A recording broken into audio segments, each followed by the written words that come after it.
Hello everyone, welcome to my channel পোস্ত বাটা।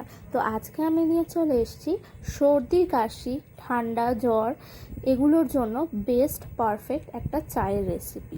আমরা জানি সর্দি কাশিতে আমরা যারা চা লাভার তাদের কিন্তু চায়ের দরকারটা পড়েই থাকে। তো আজকে বিশেষ এবং পারফেক্ট একটা চায়ের রেসিপি আপনাদের জন্য রইল। তো চায়ের জন্য সবার প্রথমে আমি একটা পাত্রে নিয়ে নেব 2 কাপ জল। এখানে আমি 4 জন সদস্যর জন্য কিন্তু চাটা বানাচ্ছি, তো মেজারমেন্টটা কিন্তু আমি ওই হিসাবেই নেব। তো এখানে আমি মোটামুটি 2 কাপের একটু বেশি জল নিয়েছি, কারণ ফুটে গেলে একটু জলের ভাগটা কমে আসে।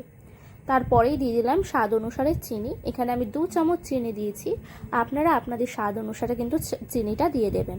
চিনিটাকে ভালো করে এবার আমি মিশিয়ে নেব এবং চিনি আর জলটাকে ভালো করে কিন্তু আমি ফুটিয়ে নেব একসাথে। এবং ফুটে আসলে আমি কিন্তু এরপরে দিয়ে দেবো 2 চামচ আদা ছেঁচা। আমি এখানে আদাটাকে ছেঁচে নিয়ে তারপরে দিয়েছি। তারপরেই আমি একে একে দিয়ে দেবো 5-6টা মতো তুলসী পাতা। আমরা জানি সর্দি কাশি বা ঠান্ডা লাগলে তুলসী পাতা এবং আদা দুটোই কিন্তু আমাদের শরীরের পক্ষে উপকার।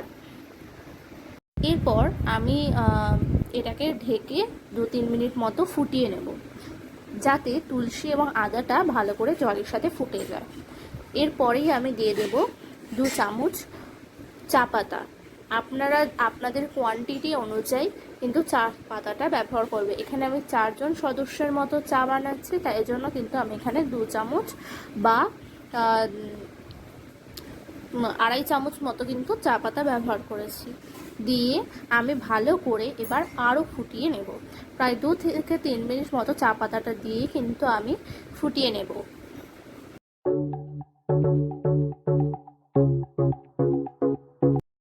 চা পাতাটাকে ভালো করে ফুটিয়ে নেওয়ার পরেই আমি গ্যাসের ফ্লেমটাকে লো রেখে এখানে আমি দিয়ে দেবো 2 কাপ মতো দুধ। প্রথম কাপ দুধটাকে দিয়ে আমি ভালো করে একটুখানি মিশিয়ে নেব। তারপরেই আমি দিয়ে দেবো সেকেন্ড কাপ দুধটাকে দিয়ে আমি ভালো করে 3 থেকে 4 মিনিট মতো ফুটিয়ে নেব।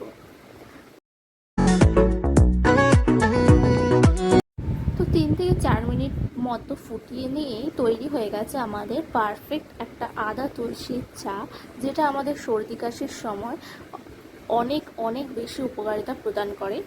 তো আপনাদের এই আদা তুলসীর এই চায়ের রেসিপিটি আপনাদের কেমন লেগেছে সেটা কিন্তু অবশ্যই জানাবেন, এবং ভালো লাগলে কিন্তু অবশ্যই চ্যানেলটিকে সাবস্ক্রাইব করে দেবেন।